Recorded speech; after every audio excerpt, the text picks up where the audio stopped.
الحمد لله رب العالمين والعاقبة للمتقين والصلاة والسلام على سيد الأنبياء والمرسلين أما بعد فأعوذ بالله من الشيطان الرجيم بسم الله الرحمن الرحيم عما يتساءلون عن النبأ العظيم صدق الله العظيم۔ انشاءاللہ العزیز آج ہم سورۃ النبأ کی تفسیر اور اس کا جو خلاصہ ہے اس کو بیان کریں گے اور پھر آیات قرآنیہ کا ترجمہ کریں گے۔ سورۃ النبأ اس کو سورہ عامہ بھی کہا جاتا ہے، سورہ یتساءلون بھی کہا جاتا ہے، سورۃ النبأ بھی کہا جاتا ہے۔ اس سورت کے تین نام ہیں۔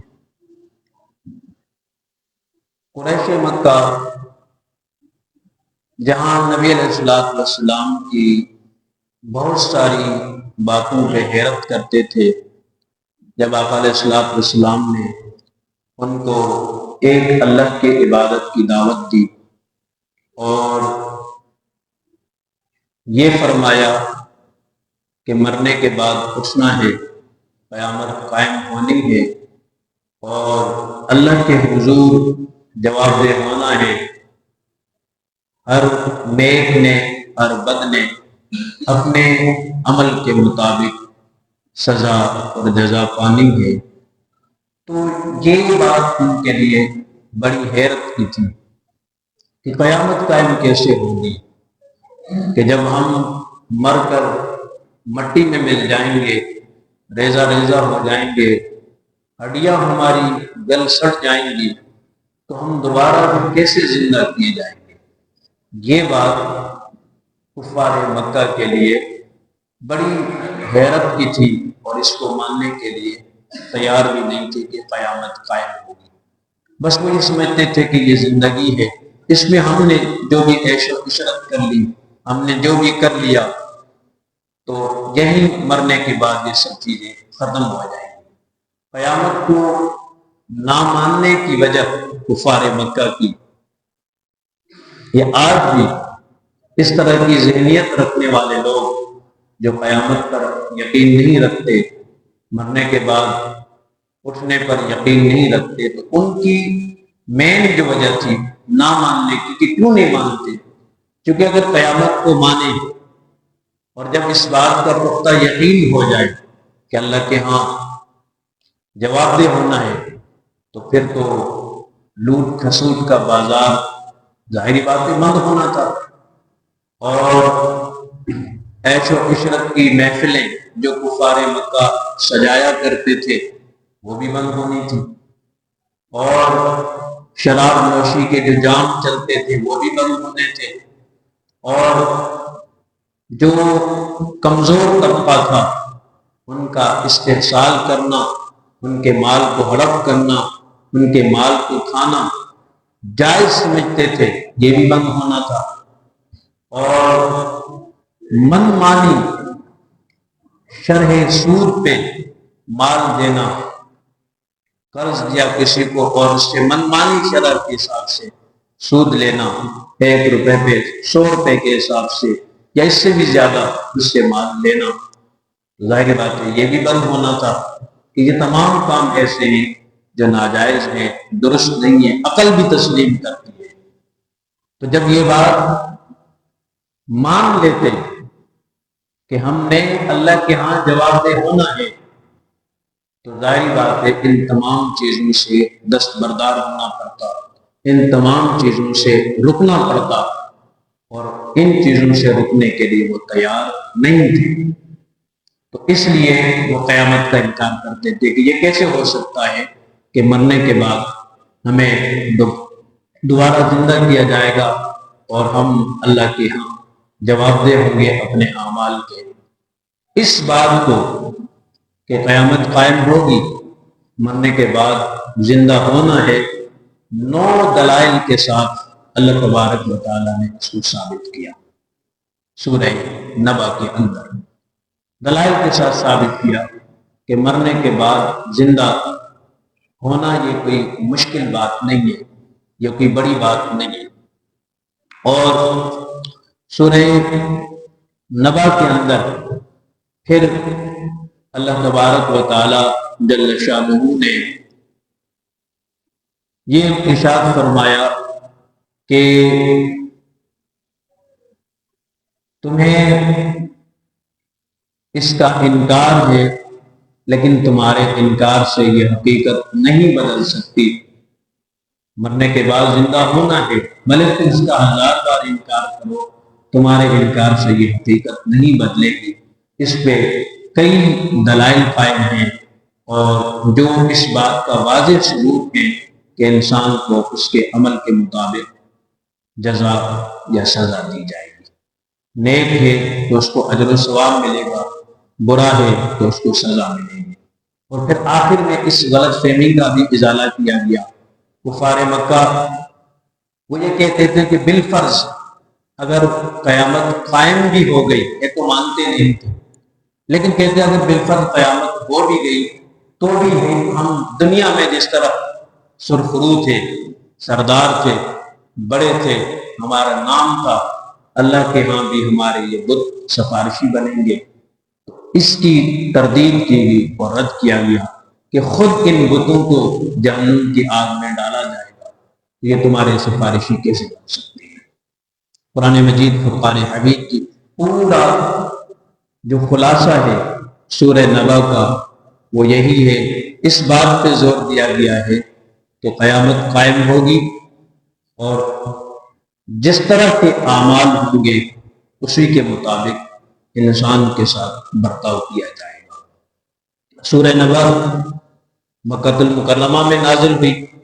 اس سورت کے جو مخاطب تھے ابتداء کفار مکہ تھے، لیکن یہ قیامت تک کے انسان کے لیے ارشاد ہے، حکم ہے کہ اپنے اعمال کو سدھار لو، اللہ کو راضی کر لو، کیونکہ ہر ایک نے اللہ کے ہاں، اللہ کے حضور قیامت کے دن جواب دہ ہونا ہے اور اپنے عمل کے مطابق سزا و جزا پانی ہے۔ اللہ تعالیٰ نے ارشاد فرمایا عما یتساءلون، کفار مکہ کس چیز کے بارے میں ایک دوسرے سے پوچھتے ہیں۔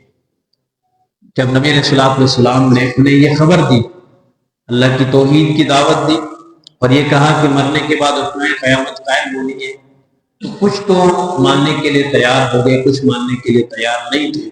ایک دوسرے سے پوچھتے تھے کہ یہ قیامت کب قائم ہوگی، آیا ہوگی بھی کہ نہیں ہوگی، تو اس کے بارے میں ایک دوسرے سے پوچھ رہے تھے۔ عما یتساءلون، کس چیز کے بارے میں ایک دوسرے سے پوچھتے ہیں؟ عن النبأ العظیم، بڑی خبر کے بارے میں۔ بڑی خبر سے مراد قیامت ہوگی، یعنی یہ قیامت کے بارے میں پوچھتے ہیں کہ کب قائم ہوگی، لیکن یہ کوئی معمولی حادثہ نہیں ہوگا، بہت بڑا حادثہ ہوگا، ایک اتنا بڑا حادثہ کہ اس سے پہلے کوئی ایسا حادثہ ہوا ہی نہیں ہوگا۔ جب یہ قائم ہوگی تو پھر کسی کو ہوش نہیں رہے گا۔ الذی ھم فیہ مختلفون، وہ بڑی خبر کہ جس میں خود یہ مختلف گروہ ہیں کہ کچھ مانتے ہیں، کچھ نہیں مانتے، کسی کو شک ہے۔ کلا سیعلمون، یقیناً ان قریب جان لیں گے، ثم کلا سیعلمون، پھر یقیناً ان قریب جان لیں گے کہ قیامت قائم ہوگی، اور وہ جب قائم ہوگی تو انہیں پتہ چل جائے گا۔ اب اللہ تبارک و تعالیٰ نے دلائل کے ساتھ ثابت فرمایا کہ قیامت قائم کرنا اللہ کے لیے مشکل نہیں۔ الم نجعل الارض مہادا، کیا زمین کو بچھونا نہیں بنایا، تمہارے رہنے کے لائق ہے، ہر طرح کی چیزیں تمہارے لیے مہیا کی، تمہاری زندگی کی آسائش کے لیے جو جو بھی چیز ہے اللہ تبارک و تعالیٰ نے تمہارے لیے زمین کے اندر پیدا فرمائی۔ جب وہ خالق کائنات یہ تمام چیزیں پیدا کر سکتا ہے تو دوبارہ زندہ کرنا اس کے لیے کیا مشکل ہے۔ الم نجعل الارض مہادا، کیا نہیں بنایا زمین کو بچھونا، والجبال اوتادا، ذرا پہاڑوں پہ غور کرو، کہ اللہ تبارک و تعالیٰ نے پہاڑوں کو میخیں بنایا، زمین کے لیے کیلیں ہیں، زمین پہ اس طرح ان کو ثابت فرمایا کہ جیسے کیل ٹھونکی گئی ہو زمین تاکہ حرکت نہ کرے، اس پہاڑوں کے بوجھ کی جیسے زمین ہلنے سے حرکت کرنے سے محفوظ ہو جاتی ہے۔ تو ان پہاڑوں پہ اس کے اور بھی بے شمار فوائد ہیں۔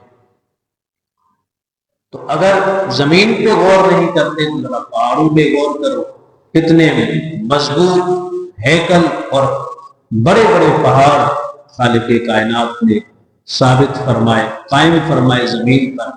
تو ان پہاڑوں میں بھی اس بات پر دلیل ہے کہ اللہ تعالیٰ دوبارہ زندہ کرنے پر قادر ہے۔ وَخَلَقْنَاكُمْ أَزْوَاجًا، تیسری دلیل، اور تمہیں اللہ تعالیٰ نے جوڑے جوڑے بنایا۔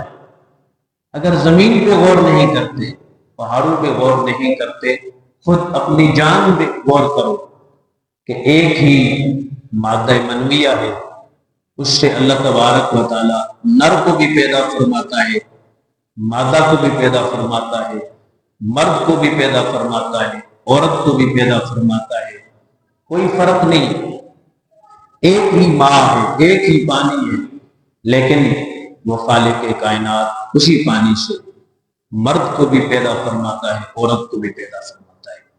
اور اگر ایسا نہ ہوتا تو پھر نسل انسانی کا سلسلہ کیسے ممکن ہوتا؟ چلتا ہی نہیں۔ تو جب وہ خالق کائنات ایک ہی قسم کے پانی سے مرد و عورت کو پیدا کرنے پر قادر ہے تو کیا دوبارہ انسانوں کو پیدا کرنے پر قادر نہیں؟ بالکل ہے۔ آگے فرمایا وَجَعَلْنَا نَوْمَكُمْ سُبَاتًا، اور ہم نے تمہاری نیند کو آرام بنایا۔ اس میں بھی اگر غور کرو کہ پورے دن کی تھکان ہوتی ہے، بندہ تھکان سے چور چور ہو جاتا ہے، اللہ تبارک و تعالیٰ نے نیند کی نعمت دی تاکہ جسم کو آرام ملے، راحت ملے، سکون ملے۔ اگر یہ اللہ تبارک و تعالیٰ نہ عطا فرماتا تو تمہاری جان میں جان نہ آتی، تھکان کے مارے تم تھک جاتے، ہار جاتے، زندگی گزارنا مشکل ہو جاتی، مشقت میں پڑ جاتے۔ لیکن نیند تمہارے لیے رکھی تاکہ تمہارے جسم کو آرام اور سکون ملے۔ وَجَعَلْنَا نَوْمَكُمْ سُبَاتًا، اور ہم نے بنایا تمہاری نیند کو آرام۔ وَجَعَلْنَا اللَّيْلَ لِبَاسًا، اور ہم نے بنایا رات کو پردہ پوش، کہ رات اپنے اندھیرے سے ہر چیز کو ڈھانپ دیتی ہے۔ اب اس میں نیک ہو یا برا ہو، جو بھی عمل کرتا ہے رات اپنے اندھیرے میں ہر چیز کو چھپا دیتی ہے۔ تو رات بھی اللہ کی نعمت ہے۔ جب رات کو اللہ تعالیٰ نے پیدا کیا تو وہ دوبارہ زندہ کرنے پر بھی قادر ہے۔ آگے فرمایا وَجَعَلْنَا النَّهَارَ مَعَاشًا، اور ہم نے دن کو معاش کا، کمائی کا ذریعہ بنایا۔ دن بھی اللہ نے رکھا تاکہ دن کے اجالے میں بندہ کام کاج کر سکے، اپنے پیٹ کے لیے گزر سفر کر سکے۔ وَبَنَيْنَا فَوْقَكُمْ سَبْعًا شِدَادًا، ان چیزوں پہ بھی اگر غور نہیں کرتے تو اپنے اوپر ذرا آسمان پہ غور کرو۔ وَبَنَيْنَا فَوْقَكُمْ سَبْعًا شِدَادًا، اور ہم نے تمہارے اوپر 7 مضبوط آسمان بنائے،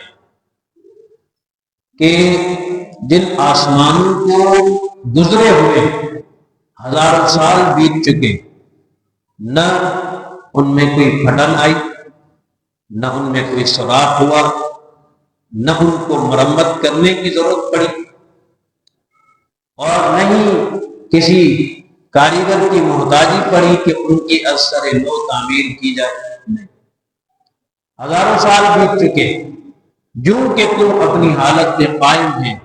بنینا فوقکم، ہم نے بنائے تمہارے اوپر، سبعا شدادا، 7 مضبوط آسمان، جو اس بات کی بار بار تمہیں دعوت دے رہے ہیں کہ خالق کائنات دوبارہ زندہ پیدا کرنے پر قادر ہے۔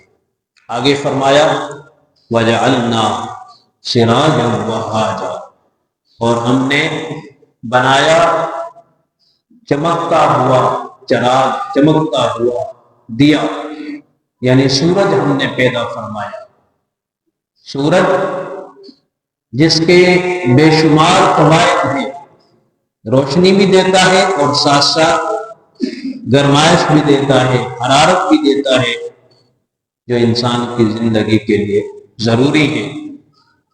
تو اگر اور چیزوں پہ غور نہیں کرتے تو ذرا سورج پہ غور کرو، اور سورج زمین سے جس فاصلے پر ہے، اگر اس سے تھوڑا بھی اونچ نیچ ہو، اگر تھوڑا نیچے ہو تو شدت گرمی کی وجہ سے کوئی بھی زمین والا زندہ نہیں رہ پائے گا، تھوڑا اوپر ہو تو شدت سردی کی وجہ سے زمین پر رہنا مشکل ہو جائے گا۔ سورج کا زمین سے جو فاصلہ ہے 9,30,00,000 میل ہے، 9,30,00,000 میل زمین سے اس کا فاصلہ ہے۔ اس سے تھوڑا اگر نیچے ہو تو بھی زندگی گزارنا زمین والوں کے لیے مشکل، تھوڑا اوپر ہو تو بھی مشکل۔ اور سورج زمین کا ایک چھوٹا سیارہ ہے جس پہ ہم رہتے ہیں۔ سورج کا جو حجم ہے، سورج کی جو بڑائی ہے، سورج کا جو جسم ہے، وہ زمین سے 3,23,000 گنا بڑا ہے۔ اور یہ یاد رکھیں کہ اس سے بڑے سیارے بھی ہیں، 7 سیارے ہیں جو اللہ تبارک و تعالیٰ نے پیدا فرمائے۔ مریخ ہے، زحل ہے، سورج ہے، چاند ہے۔ تو سورج زمین سے کتنا بڑا ہے؟ کئی گنا بڑا ہے، زمین سے 3,23,000 گنا بڑا ہے۔ اور اس کا جو درجہ حرارت ہے سورج کا، آپ ذرا کان کھول کے بھی سنیں اور دل تھام کے بھی سنیں۔ ابھی زمین سے جو سورج کا فاصلہ ہے وہ کتنا ہے؟ 9,30,00,000 میل۔ لیکن جون جولائی کے اندر اگر آپ بغیر چھت کے کھڑے ہوں تو گرمی کی جو شدت محسوس کرتے ہیں وہ کتنی ہوتی ہے؟ اور یہ کتنے فاصلے پر ہے؟ ابھی جو فاصلہ ہے زمین اور سورج کے درمیان 9,30,00,000 میل، لیکن کل قیامت کے دن ایک نیزے کے برابر ہوگا، بالکل سروں کے اوپر ہوگا۔ اور روایات کے مطابق ابھی سورج کی یہ الٹی سائڈ ہے، اس دن اس کا چہرہ ہوگا نیچے۔ اور ابھی جو سورج کی درجہ حرارت ہے، جو سائنس کی تحقیق ہے اس کے مطابق، یہ جو معلومات میں آپ کو بتا رہا ہوں انسائکلوپیڈیا میں موجود ہے، سورج کا جو درجہ حرارت ہے وہ 1,40,00,000 ڈگری سینٹی گریڈ۔ اللہ اکبر! ابھی جو اس کو موجودہ درجہ حرارت ہے 1,40,00,000 ڈگری سینٹی گریڈ، اور اتنا فاصلہ ہے۔ اور میں نے کہا کہ اگر تھوڑا سا بھی نیچے سورج ہوتا تو ہمارے لیے زندگی گزارنا مشکل ہو جاتی، ہر چیز بھسم ہو جاتی، جل جاتی، کوئی جاندار زندہ نہیں رہ پاتا۔ تو کل قیامت کے دن کہنا تو بڑا آسان ہے کہ ہم یعنی دیکھ لیں گے، بات ہے ابھی تو کرتے نہیں، ہر طرح کا مال آئے، حرام طریقے سے آئے، ناجائز طریقے سے آئے، سود سے آئے، ابھی کر لو، کما لو، محلات بنا لو، گاڑیاں خرید لو، بعد میں دیکھ لیں گے، کوئی نہیں دیکھ پائے گا۔ اس لیے قیامت بہت بڑا حادثہ ہوگا، یہ کوئی معمولی بات نہیں ہوگی۔ نبأ عظیم کہا ہے قرآن میں کہ یہ کوئی عام خبر نہیں ہے، بہت بڑا حادثہ ہے۔ کفار تو بار بار اس کے بارے میں سوال کر رہے تھے کہ نبی علیہ السلام حضور سے کہتے کہ محمد صلی اللہ علیہ وسلم آپ جس قیامت کی بات کر رہے ہیں ذرا آئے تو صحیح، وہ کیوں نہیں آ رہی، کب آئے گی؟ اللہ نے فرمایا کہ معمولی حادثہ نہیں ہوگا، بہت بڑا حادثہ ہوگا۔ تو آپ اندازہ لگائیں کہ اللہ نے فرمایا وَجَعَلْنَا سِرَاجًا وَهَّاجًا، اگر اور چیزوں پہ غور نہیں کرتے تمہیں اس پر یقین نہیں کہ قیامت قائم ہوگی، دوبارہ زندہ ہونا ہوگا۔ ذرا سورج پہ غور کرو، اتنا بڑا سیارہ جس کو اللہ نے پیدا فرمایا اور جس مناسب فاصلے پر اس کو رکھا ہے اللہ نے، اس سے تھوڑا اگر اوپر نیچے ہو تمہارا یہ زندگی گزارنا مشکل ہو جاتا، جب وہ خالق کائنات اتنے بڑے سیارے کو اتنے مناسب فاصلے پہ رکھ کے اس بات پر قادر ہے تو انسان کو دوبارہ زندہ پیدا کرنے پر اس کے لیے کیا مشکل ہے؟ وہ دوبارہ بالکل زندہ پیدا کر سکتا ہے، اور یہ ہونا بھی ہے۔ انسان نے دوبارہ کیوں زندہ ہونا ہے اور اللہ کے حضور جواب دہ ہونا ہے کیوں؟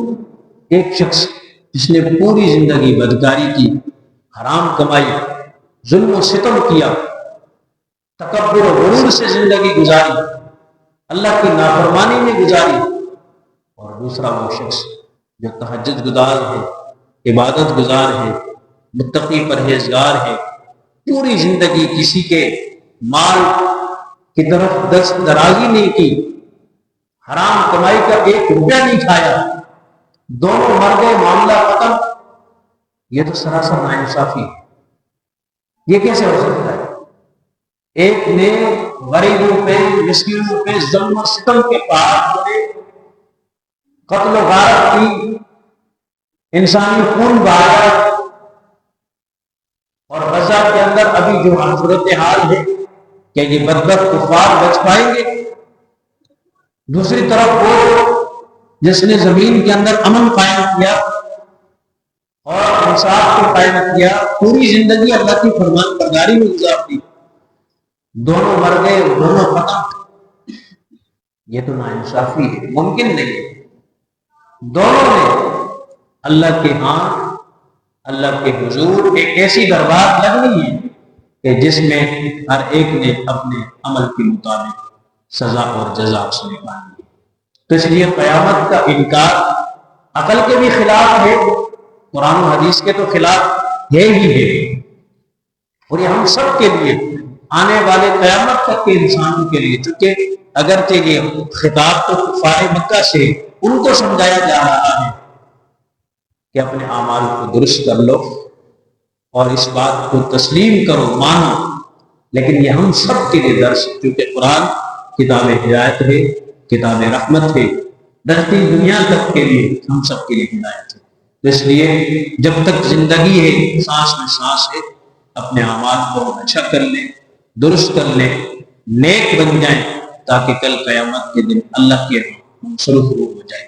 تو وجعلنا سراجا وہاجا، اور ہم نے بنایا چمکتا ہوا چراغ، یعنی سورج کو پیدا کیا، جو اللہ تعالیٰ کے قدرت کی نشانی بھی ہے اور اس بات پر دلیل ہے کہ اللہ تعالیٰ دوبارہ زندہ کرنے پر اور دوبارہ پیدا کرنے پر قادر ہے۔ انشاءاللہ مزید تفسیر ہم کوشش کریں گے کہ 15 سے 20 منٹ تک روزانہ کا درس مکمل رکھیں، تاکہ یہ ہمارا تسلسل بھی قائم رہے، اور آپ انشاءاللہ دلچسپی رکھیں گے تو سننے میں مزہ آئے گا اور مجھے سنانے میں مزہ آئے گا۔ اللہ تعالیٰ ہم سب کو عمل کی توفیق عطا فرمائے۔